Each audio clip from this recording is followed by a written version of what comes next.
इस कार्यक्रम के पुण्यार्जक हैं श्री केवल Chand Jain, Rajesh Jain, advocate Nirmal Kumar Jain, civil engineer परख जैन, वास्तुविद एवं समस्त मिठिया परिवार, कटरा बाजार, ललितपुर। दया भावना फाउंडेशन, जिसके नाम में ही छिपा है दया का स्वरूप, जिसके अंतर्गत आचार्य श्री विद्यासागर जी महामुनिराज के मंगल आशीर्वाद एवं मुनिश्री 108 अविचल सागर जी महाराज की पावन प्रेरणा से संचालित हो रहा है भारत का सर्वश्रेष्ठ आचार्य विद्यासागर गौ उपचार अस्पताल एवं भगवान श्री राम पक्षी उपचार अस्पताल। ग्वालियर झांसी हाईवे से 110 kilometre, Jhansi Kanpur highway, Jhansi Tikamgarh highway, Jhansi Shivpuri highway, Jhansi Lalitpur highway पर घायल, जख्मी, बीमार, दुर्घटनाग्रस्त गायों का एवं अन्य पशु पक्षियों का उपचार एवं संरक्षण का कार्य फाउंडेशन द्वारा किया जा रहा है। फाउंडेशन का भारत के प्रत्येक 4 लाइन, 6 लाइन एवं अन्य राष्ट्रीय महामार्गों पर प्रत्येक 150 से 200 किलोमीटर के अंतराल पर आचार्य विद्यासागर गौ उपचार अस्पताल संचालित करने का लक्ष्य है। आप भी दया भावना फाउंडेशन द्वारा किए जा रहे सराहनीय कार्य में आर्थिक सहयोग अवश्य प्रदान करें।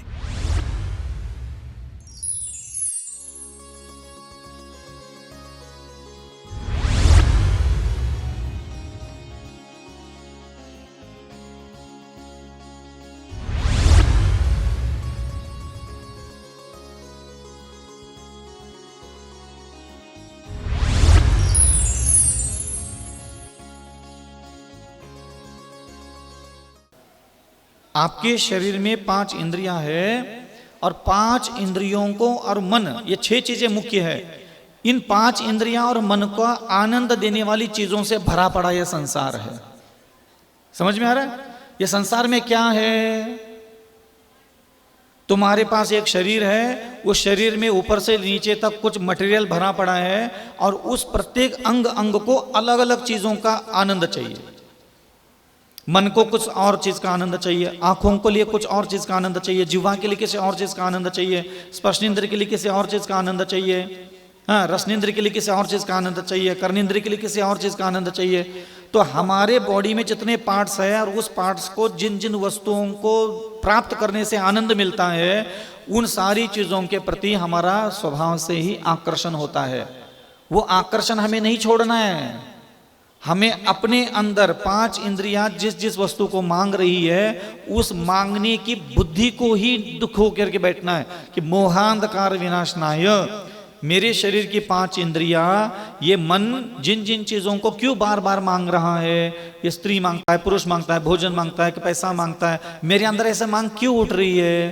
क्या ये जरूरी है? क्या ये उठती है मांग, मैं उसको पूरा करने के लिए बाहर चला जाता हूँ। एक तो बहुत मेहनत करनी पड़ती है, बहुत श्रम करना पड़ता है, उपद्व्याप करने पड़ते हैं, झूठ बोलना पड़ता है, चोरी करनी पड़ती है, नाना प्रकार के सारे कर्म करने पड़ते हैं मुझे इन सारे इंद्रियों को सुख देने के चक्कर में।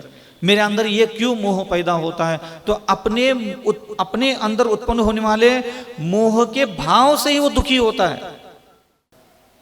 आपके शरीर में 5 इंद्रियां हैं और 5 इंद्रियों को और मन, ये 6 चीजें मुख्य है। इन 5 इंद्रियां और मन को आनंद देने वाली चीजों से भरा पड़ा यह संसार है। समझ में आ रहा है? ये संसार में क्या है? तुम्हारे पास एक शरीर है, उस शरीर में ऊपर से नीचे तक कुछ मटेरियल भरा पड़ा है और उस प्रत्येक अंग अंग को अलग अलग चीजों का आनंद चाहिए। मन को कुछ और चीज का आनंद चाहिए, आंखों को लिए कुछ और चीज का आनंद चाहिए, जीवा के लिए किसी और चीज का आनंद चाहिए, स्पर्शेंद्र के लिए किसी और चीज का आनंद चाहिए, हाँ, रसनेंद्र के लिए किसी और चीज का आनंद चाहिए, कर्नेंद्र के लिए किसी और चीज का आनंद चाहिए। तो हमारे बॉडी में जितने पार्ट्स है और उस पार्ट्स को जिन जिन वस्तुओं को प्राप्त करने से आनंद मिलता है, उन सारी चीजों के प्रति हमारा स्वभाव से ही आकर्षण होता है। वो आकर्षण हमें नहीं छोड़ना है। हमें अपने अंदर 5 इंद्रियां जिस जिस वस्तु को मांग रही है, उस मांगने की बुद्धि को ही दुख होकर के बैठना है कि मोहांधकार विनाशनाय। मेरे शरीर की 5 इंद्रियां, ये मन जिन जिन चीजों को क्यों बार बार मांग रहा है, ये स्त्री मांगता है, पुरुष मांगता है, भोजन मांगता है कि पैसा मांगता है, मेरे अंदर ऐसे मांग क्यों उठ रही है? क्या ये जरूरी है? क्या ये उठती है मांग, मैं उसको पूरा करने के लिए बाहर चला जाता हूँ। एक तो बहुत मेहनत करनी पड़ती है, बहुत श्रम करना पड़ता है, उपद्व्याप करने पड़ते हैं, झूठ बोलना पड़ता है, चोरी करनी पड़ती है, नाना प्रकार के सारे कर्म करने पड़ते हैं मुझे इन सारे इंद्रियों को सुख देने के चक्कर में। मेरे अंदर ये क्यों मोह पैदा होता है? तो अपने अंदर उत्पन्न होने वाले मोह के भाव से ही वो दुखी होता है। समझ में आ रहा है कि मेरे अंदर क्यों मोह भाव उत्पन्न हो रहा है? उस मोह के भाव से स्वयं के अंदर का जो मोह भाव है, जो अन्य प्रकार की वस्तुओं की तरफ जा रहा है, वस्तुओं की छोड़ना नहीं है मोह, अंदर से जो ख्याल पैदा कर रहा है, उस ख्याल, मोह रूपी ख्याल से ही प्रेम करना बंद करो, उससे दुखी होके बैठ जाओ, तब जा करके तुम्हारा इलाज होगा। ऐसे बाहर की चीज, महाराज जी आपने तो सब मोह माया छोड़ी, तो लोगों को लगता है कि अपनी माता छोड़ी, पिता छोड़ी, भाई छोड़े, बंधु छोड़े, सारी चीजें छोड़ दी, मतलब मोह माया छोड़ी। क्योंकि आपका दिमाग आपको यही फिल्म दिखाता है कि माता मतलब मोह है, पिता मतलब मोह है, माँ मतलब, पत्नी मतलब मोह है, पत्नी मतलब मोह है, पुत्र मतलब मोह है, इनको छोड़ दिया मतलब मोह छूट गया। ये है ही नहीं, ये गलत परिभाषा है। मेरे अंदर जो मोह भाव उत्पन्न होता है उसको ही मुझे नापसंद करना है, उससे ही मुझे दुखी होकर बैठना है। और ये आप घर में बैठ के भी कर सकते हो, यहां बैठ के भी कर सकते हो, कोई मना थोड़ी ना है। अबे आप यहां बैठे हो, खाना खाने के लिए जाओगे, अभी आपका दिमाग आपको कहेगा कि भाई खाना खाते खाते आपको अचार का डिब्बा दिखाएगा, चलो अचार लेते थोड़ा सा, आप तुरंत समझ जाना कि मेरे अंदर का अचार के लिए मोह जागृत हुआ, मुझे इससे दुखी होना है। तो जब जब आपके अंदर संसार की किसी वस्तु का आकर्षण उत्पन्न हो, सम्मोहन उत्पन्न हो, प्रीति उत्पन्न हो, कोई दिमाग बार बार किसी चीज को मांग रहा है, उसी समय उस मांगने वाली बुद्धि को ही मना कर दो। कब तक मांगता रहेगा, कब तक खाएगा? अचार नहीं खाएगा कभी? इतना तो खाया तुमने अचार, फिर अचार चाहिए, फिर कल चाहिए, फिर परसों भी चाहिए, फिर नरसों भी चाहिए, कब तक खाता रहेगा भाई? कब तक चाहिए तो चाहिए, कोई अंत बिंत है कि भेजेंगे इसका? तो ऐसा व्यक्ति सूक्ष्म रूप से अपने मानस पटल के साथ खेलने लग जाता है और वो जान चुका होता है कि मुझे मेरे अंदर के मोह को प्रेम करना बंद करना है, इसकी पूर्ति के इच्छा जितनी करता है उसको मना करते रहना है। इसलिए मैंने आपको कहा था नहीं बोलना सीखो। फिर कौन सा आता है? मोहांधकार विनाशनाय धूपम अष्टकर्म दहनाय धूपम निर्वामिति स्वाहा, ऐसा ना? जिनेंद्र भगवान ने कितना सारा ज्ञान दिया हमें। ज्ञानावरण कर्म होता है, दर्शनावरण कर्म होता है, वेदनीय होता है, आयु नाम गोत्र अंतराय, 8 कर्म होते हैं, नहीं होते? आप लोग अभी तक जितनी साधना की अपने, उससे आपका पुण्य कर्म का बंध हुआ और पाप कर्म कट गए कि नहीं कट गए? आपने जिनेंद्र भगवान की आराधना की, वंदन किया, पूजा की, तो पुण्य की प्राप्ति हुई कि नहीं हुई? और अष्ट कर्म में से कुछ पाप कर्म कुछ कट गए कि नहीं कट गए? कभी आप जीवन में ऐसा बैठे हो कि ये 8 कर्म रूप मेरे वैरी है और मुझे ज्ञानावरण कर्म नष्ट करना है? कभी आप सोच कर बैठे हो? मुझे दर्शनावरण कर्म थोड़ा सा कम करना है, नष्ट करना है, मुझे थोड़ा वेदनीय कर्म थोड़ा नष्ट करना है, मुझे थोड़ा मोहनीय कर्म नष्ट करना है मेरे अंदर का, मुझे थोड़ा सा नाम गोत्र अंतराय कर्म नष्ट करना है। आपने कभी ये 8 कर्म नष्ट करने की ये साधना जिनेंद्र भगवान के शासन में दिया गया है? कभी आपका दिमाग कभी बैठता है, कभी विचार करता है कि मुझे ज्ञानावरण कर्म नष्ट करना है, दर्शनावरण कर्म नष्ट करना है, ज्ञान वेदनीय मोहनीय आयु नाम गोत्र अंतराय, मुझे 8 कर्म नष्ट करना है और आज मैं ज्ञानावरण कर्म नष्ट करने के लिए आज थोड़ा मेहनत करूंगा, आज थोड़ा सा मैं मोहनीय कर्म नष्ट करने के लिए मेहनत करूंगा, आज मैं गोत्र कर्म नष्ट करने के लिए मेहनत करूंगा, ताकि अगले जन्म में मुझे नीच कुल ना आए, मैं नीच कुल का विनाश करने के लिए थोड़ा मेहनत करना चाहता हूं। कभी आपको ऐसा मेहनत करने की इच्छा हुई है? आप कौन से जाति में पैदा हुए हो? जैन जाति। जैन शब्द का क्या मतलब है? जिनेंद्र भगवान। जिनेंद्र भगवान ने क्या काम किया है? 8 कर्म का नाश किया है।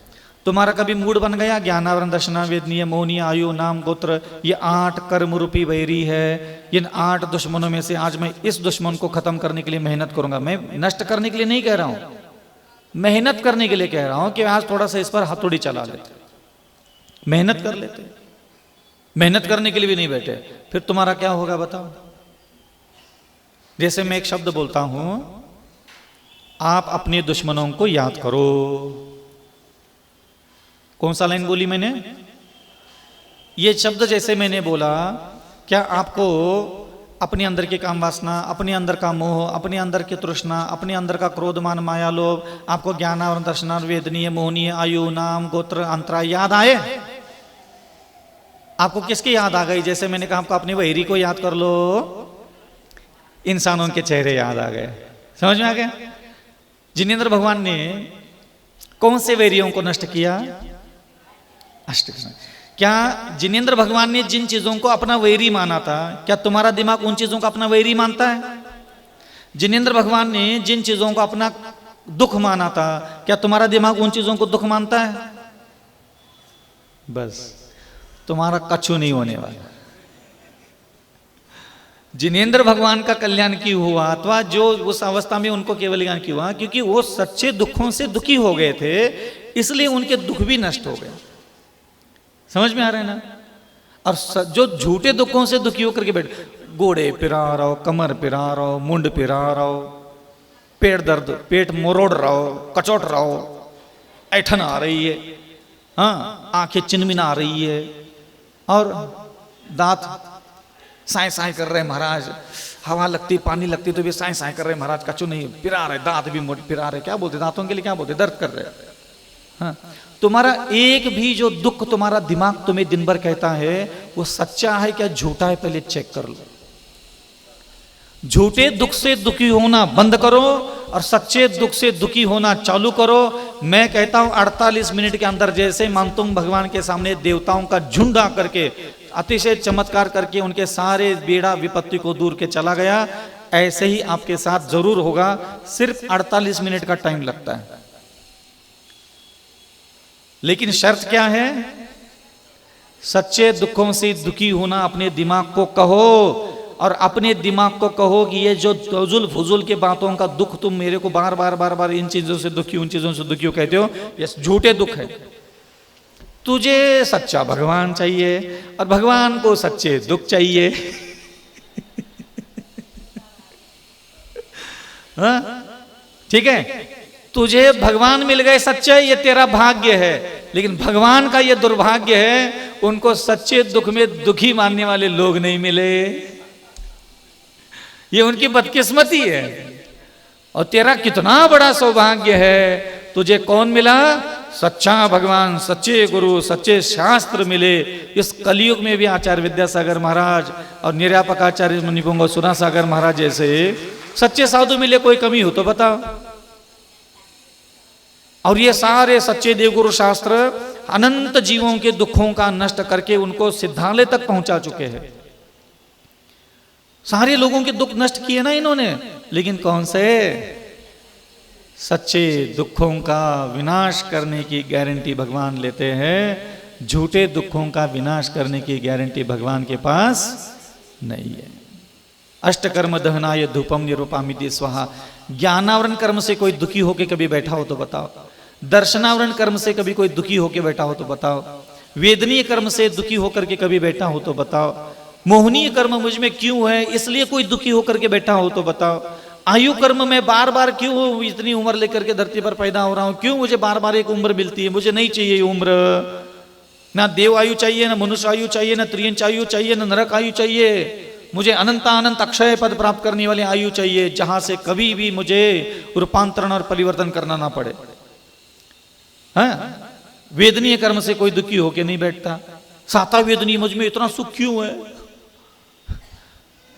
भगवान देखो 8 कर्म को वैरी माना है ना, तो वेदनीय कर्म के 2 भेद हैं, एक साता वेदनीय, एक असाता वेदनीय। और भगवान कहते हैं तुम अपने सुखों से भी दुखी हो जाओ। अपने सुख की कामना करने वाला, सुख भोग रहा है जो मन, उस सुख से तुम्हें दुखी होकर के बैठने कह रहे भगवान। दुख तो है ही, दुखों से तो दुखी होना ही है। और सच्चा सुख तो छोड़ दो, इस साता वेदनी में उत्पन्न होने वाले सुख में भी दुखी होकर के बैठने के लिए भगवान कह रहे भाई पहले दुखी हो तो तुम तो दुखी हो दिखाओ तो मैंने पूछे। अरे करुणा चाहते हो, उपकार चाहते हो, जिनेंद्र भगवान का आशीर्वाद चाहते हो, करुणा दया अनुकंपा उनका सहयोग चाहते हो, वरदान चाहते हो, और तुम दुखी नहीं हो। और मैं आपको कहूं कि आप बिल्कुल दुखी नहीं हो। आप कहोगे महाराज हमारे सुनते ही नहीं, महाराज हम कितने दुखी है, टाल देते हैं महाराज, कहां करें, हमारी कहीं सुनवाई नहीं होती। हाउ दुख, झूठे दुख कहीं भी सुनाओगे तो कोई सच्चा साधु होगा तो नहीं सुनाएगा। कोई सच्चा भगवान है तो झूठे दुख क्यों सुनेगा भाई? इसलिए और कौन सा आगे का? नाम, नाम कर्म। मैं काला क्यों हूँ, मैं गोरा क्यों हूँ, मैं दुबला क्यों, मैं मोटा क्यों हूँ, ये शरीर मेरे पास क्यों है, ये हड्डी मांस मवाद क्यों है मेरे पास, मैं तो शुद्ध आत्मा हूँ, फिर भी ये मेरे पास क्यों है, ये सुंदर सुंदर से नाखून बाल क्यों है मुझ में, ये नहीं होता तो कितना अच्छा रहता, ये शरीर नहीं मिलता, मैं स्त्री नहीं बनता, मैं पुरुष नहीं बनता, मैं हष्ट पुष्ट सुंदर रमणीय कमनीय मनोहारी क्यों हूँ मैं, क्यों कुरूप हूँ मैं, क्यों सुंदर हूँ मैं। आपको कभी दुखी होके बैठे हो? तो तेरा कुछ नहीं होने वाला बेटा, अभी तेरा मोक्ष मार्ग तो अभी बहुत दूर है। तो अभी यहाँ आ जा, पैदा हो जा, ब्याह हो गो, 2 टाइम का खाना मिल रहा हो, कपड़ा मिल रहा हो, हैं, बालों में लगाने के लिए तेल मिल रहा हो, रोना धोना बिलख रहा है, तुम जय करत रही हो। और मर भी जाओगे तो जय करने के लिए पैदा होने वाले हो, चिंता मत करना। फिर एक नई माँ मिलेगी, फिर एक नया बाप मिलेगा, फिर तुम्हें स्कूल भेजा जाएगा, फिर तुम शुरू करना अ आ ई उ ऊ री री री री ए आई ओ औ, फिर दोबारा ABCD जॉनी जॉनी, फिर बड़े हो जाओ, डायपर पहन करके, फिर चड्डे पहनना, बरगरी पहनना, फिर ब्याह हो जाएगा तुम्हारा। ब्याह तो हर बार होगा तुम्हारा, पक्का गारंटी। लूला लंगड़ा अंधा बहरा काना जो भी हो जाओ, ब्याह तो पक्का होगा, थोड़ा आगे पीछे हो जाए तो टाइम आगे पीछे हो जाएगा, लेकिन ब्याह पक्का होगा। फिर बच्चे होंगे, फिर उल्लू उल्लू उल्लू, फिर ले, फिर बड़े हो जाओ, फिर रो लो धो लो, फिर एक नया भगवान पकड़ लो, फिर नया घुटना दर्द मोड़े दर्द, फिर दुख पकड़ लो, फिर कोई महाराज मिलेगा, फिर ऐसा आशीर्वाद करेगा, फिर तुम फुदक फुदक के घर चले जाना, आप सब ठीक होगा। फिर कहीं मार्केट में कोई कलश बेच रहा होगा कि घर में रख लो सब ठीक हो जाएगा, फिर फुदक करके कलश ला के घर में रख देना और ताक के बैठना, आप सब ठीक हो जाएगा। हम कुछ नहीं करेंगे, बस कलश करेगा, हम तो धंगड़ दिंगा था तैयार करेंगे। इस कार्यक्रम के पुण्यार्जक थे श्री केवल Chand Jain, Rajesh Jain, advocate Nirmal Kumar Jain, civil engineer परख जैन, वास्तुविद एवं समस्त मिठिया परिवार, कटरा बाजार, ललितपुर। क्या आप वास्तुशास्त्र के अनुसार अपने घर का काम कराना चाहते हैं? तो आज ही जुड़ जाइए सिविल इंजीनियर परख जैन वास्तुविद से, जो अपने वास्तु ज्ञान से कराते हैं सारा काम। जैसे पुराने घर का वास्तु बिना तोड़ फोड़ कर सही किया जाता है, कॉलोनी का लेआउट प्लान, वास्तु की 16 दिशाओं के अनुसार घर की प्लानिंग, वास्तु के अनुसार 3D एलिवेशन। हमारे यहाँ सारे कार्य वास्तु की 16 दिशाओं और 32 प्रवेश द्वार को ध्यान में रखकर किए जाते हैं। स्थान महाकाली लाइन, कटरा बाजार, ललितपुर। तो देर किस बात की, हर वास्तु से जुड़ी समस्या का निदान करेंगे सिविल इंजीनियर परख जैन वास्तुवेद। संपर्क सूत्र 9630845139।